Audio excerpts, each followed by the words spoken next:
Netflix and streaming services in general have thrived during the time of quarantine in the past couple months.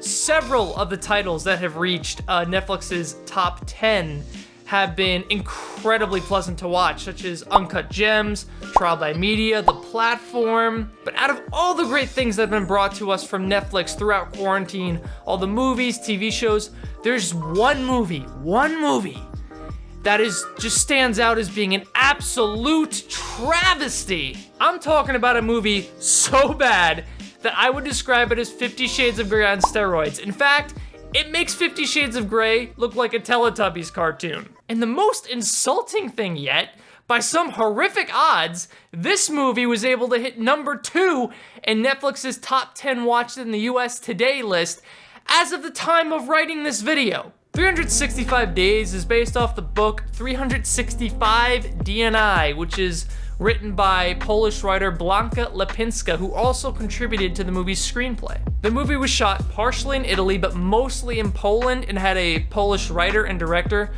basically making it a Polish movie. You know, I used to feel bad for Poland about being treated like the bitch of Europe during, the first half of the 19th century, with every country bordering it invading it like over and over and over again. All Poland did during the first 2 world wars was get invaded. But I think now I understand why. Those countries specifically invaded Poland because they heard about this movie and they wanted to burn this piece of shit script, get it out of circulation, and completely destroy it from existence. But clearly they failed, and somehow this movie made it to Netflix. 365 Days or 365 DNI. Okay, wait. Real talk. Can someone please tell me what the fuck DNI means? What the fuck does DNI mean? Should be DNW for do not watch. Oh, DNI means days in Polish? No, alright. 365 Days has a long laundry list of problems, and I'd rather not spend too much time on this movie, so let's just talk about the first 100. If we look right at the plot itself, it's a plot that's been covered many times in romance films and has failed basically every single time. The story revolves around a concept that has been echoed in erotic literature and even teen romance films as of late. An abusive, or borderline abusive, extremely creepy, just piece of shit, an overly, way too dominant guy, forces or tries to convince a girl into falling in love with them. What? Now, this wouldn't be too big of an issue for the movie if the whole point of movies like this, like 365 Days, 50 Shades of Grey, and After, if the point was that the female protagonist, the main female character, learned that from the flaws of the men in their counterparts in the movies, and that learn that like these traits in these guys that they're dating are bad. These are wrong things to do to a girl, and that she grows from this and learns that she can do better than these pieces of shit. But no, most insultingly, these movies go as far as to basically defend the behavior of these men in the movies, because the woman always ends up falling for them at some point in the movie, and most of the time actually ends up with him by the end of the movie. I read that the author of 365 Days basically wrote the book based off her own sexual fantasies, and if that's the case, girl, you need some serious therapy. Apparently though, if I'm to take the culture of these movies seriously, there's like apparently a whole bunch of women that like have a sexual fantasy where they want a man to dominate the absolute shit out of their life to the point where like it's borderline abusive behavior. Like apparently it's a thing. People keep making movies about it. I mean, if this movie hit number 2 on Netflix's most popular list, there has to be, tons of women out there that enjoy this kind of fantasy, or it's just men watching it for the sex scenes. To be honest, I think it's just men watching it for the sex scenes. Let's be real here, guys. Now, I made the claim that this movie's worse than 50 Shades of Grey, which is a bold statement to make. 50 Shades of Grey is a terrible movie, but at least in 50 Shades of Grey, Anna isn't forced to do anything that she doesn't agree to. It's important that you know you can leave at any time. I'm not gonna touch you. Not until I have your written consent. While it's true that Christian is psychologically abusive, a stalker, and very creepy, he doesn't force Anna to do anything she doesn't want to do, and even lets her walk out of his life at the end of the first movie. 365 Days took that into account and said, the hell with that! Massimo, who plays the abusive and overdominant asshole in this movie, meets his love interest Laura because he literally kidnaps her during her vacation to Italy to celebrate her 29th birthday. Huh? It's extremely creepy and sadistic how he does it too.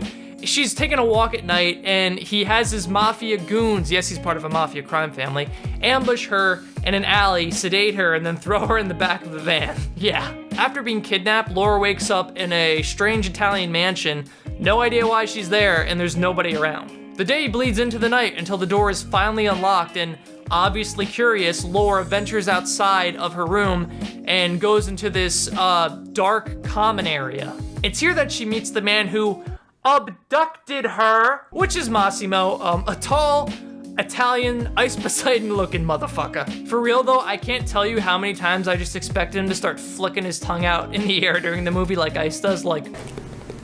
Anyways, Laura's pretty terrified, understandably, because she recognizes him as a guy she bumped into the night before. So, you know, obviously she tries to escape as any reasonable person would do, and it's at this point that Paul Denino, shit, I'm sorry dude, Massimo tries to forcibly restrain her 2 or 3 times. Might I add that it's forcibly restrained, meaning he like super aggressively like pins her against a pillar, throws her onto a chair, puts his hands all over her, all when she doesn't want to be there. It's fucking way too far. The point of giving you all this context is that from the start, Laura is clearly showing she does not want any part of what Massimo is trying to force her into. She doesn't want to be a part of the situation. Nobody owns me. I'm not an object. You can't have me just like that, kidnap me and think that I am all yours. And from the start, he's being, you know, he's tossing her around, he's putting his hands all over her, he's getting way too uncomfortably close, and she does not want it. That's the thing. Anna wanted to have sex with Christian. Laura, at the beginning of this movie, does not want to fuck Massimo. Why am I here? Who the fuck you are? Why are you keeping me here? I've got a boyfriend who's going to look for me. I've got family, friends. I've got my own life. I don't need a chance for love from you. Get out. Get out or else Else what? Massimo explains that he saw Laura in a vision 5 years ago when he was shot, and he always felt that they were destined to fall in love. So he basically tells her he kidnapped her and is going to hold her hostage for 365 days to convince her to fall in love with him against her will.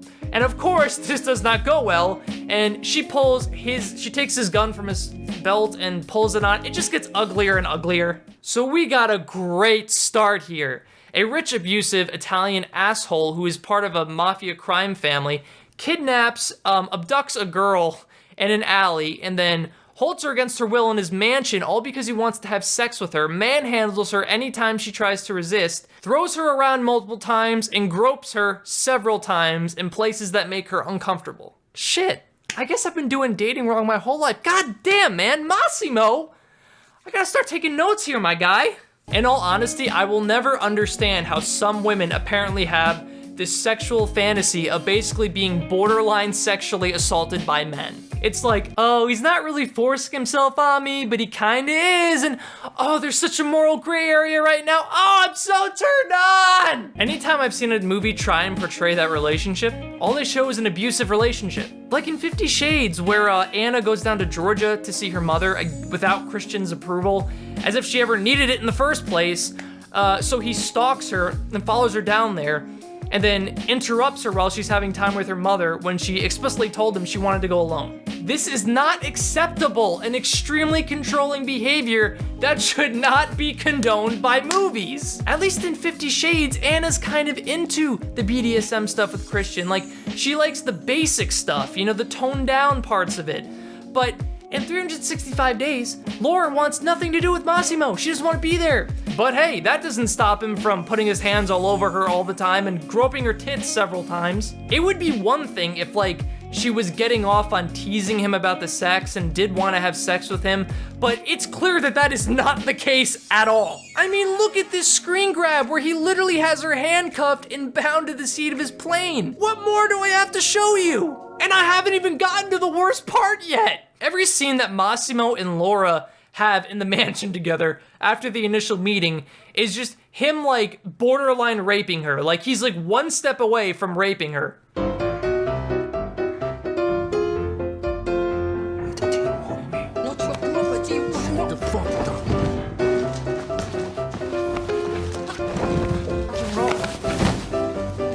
I'm gonna see you. Like he doesn't physically put his P in her V, but he touches her multiple times in a way that makes her uncomfortable. Like, dude, that's not cool, bro. But then there's the scene. And if you've seen the movie, you might know what scene I'm talking about. It takes place after Laura jumps into a public fountain and Massimo takes her back to one of his houses, I guess, to dry off and just spend the night. He calls her into his room, throws her onto his bed, chains her to the bed against her will, and puts her into a position where she literally cannot move without the chain stretching and making her more uncomfortable. I was hoping you would do that. It's a telescopic tube. Every time you move, it widens more and more. Massimo then calls another woman into the room where he sits across from Laura, who's still chained to the bed, and he has the women give him head until he finishes in her mouth. He then goes to Laura on the bed, still fully naked, might I add, and says this infamous line. At this moment, you're immobilized enough that you can't resist me anymore. That's right, quote that, Ice Poseidon 2020. It's here that we get an official instance of sexual assault that nobody can deny. He kisses and licks her thigh when she clearly doesn't want him to, and puts his hand on her literally bare naked boob. Yeah, that's basically sexual assault. You can try to ignore the groping earlier in the movie, but there's no damn way you can justify this scene.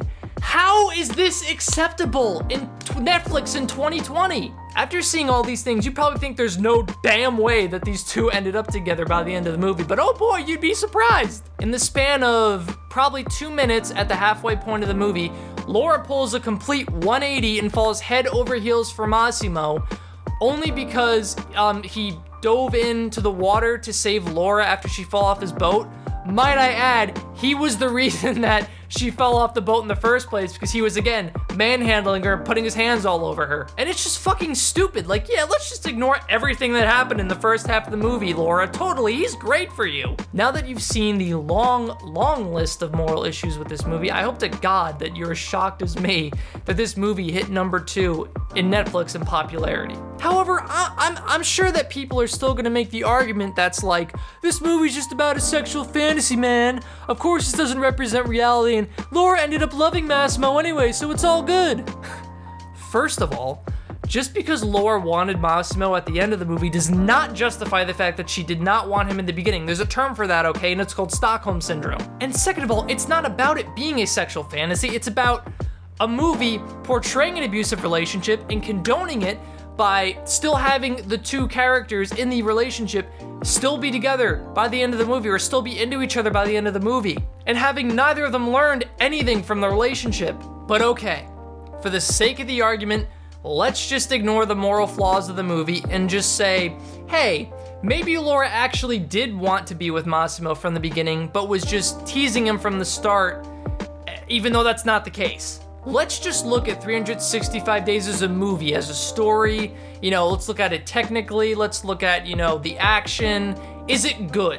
Well, I can confidently tell you that there is absolutely nothing of value story-wise in 365 Days. Never before have I watched through a movie and had to take a break 20 minutes before the end, simply because I felt like I was gonna cry. Not because the movie was sad, but because I was in so much pain from being bored out of my fucking skull. Other than the sex scenes, the movie's filled with a bunch of like montages of like shopping sequences and boring character interactions that feel like they're moving slower than a fucking snail. Parts of the shopping sequences make me feel like I'm watching an episode of Keeping Up with the Kardashians, which is an even more useless thing than this movie. The characters in the movie don't really have a lot of personality and charisma outside of the sex scenes, other than like maybe being angry, which is probably the easiest thing to do in a movie. The way the actor who played Massimo delivers some of his lines just feels so unnatural and forced, and it's not even because English isn't his first language.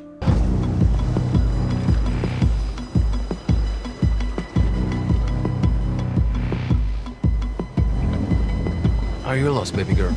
All of the action in the movie is revolved around the sex scenes between Laura and Massimo, which is why I feel like everything else in the movie feels so bland. A good chunk of the other scenes is just normal, everyday activities that basically anyone would do in real life, like taking a drive down the countryside, going to the pool, lounging by the pool, having dinner, going shopping. I don't need your movie to go out and see those things. I can experience them in real life. Okay, well, maybe not now because of the coronavirus, but normally I can. One interesting angle that the movie could have taken was the mafia storyline with Massimo. There could have been a lot of action and like interesting story to like derive from this, but the movie doesn't capitalize on it. In between the sex, Laura could have fallen for Massimo and then become more involved with like the crime aspects of his family, which would give the rival mafia family an even more of a reason to go after Laura at the end of the movie. Spoiler alert, sorry. 365 Days could have been a blend of the compelling mafia stories of Goodfellas and The Godfather, mixed with the sexual fantasies from the book, but instead we just get a movie that is basically what a porno would look like with the story. That's what this movie basically is, a softcore porno. If you're thinking about watching this movie, do not waste your time. The story is bland, the characters are subpar, there's no good relationship to root for, and the morals of the story are just horrifically bad. You're better off just watching porn, because you'll probably get more out of it, but hey! Only if you're of age, okay? I'm watching you. At the end of the day, I'm absolutely shocked that Netflix picked this movie up and put it on their platform. For a while there, I really thought we were past the time where Netflix would just pick up anything and put it on its site regardless of the movie's quality. But 365 Days, Netflix's worst movie of 2020, clearly proved those hopes wrong. Thanks for watching, and stay as far away from this movie as possible. Please.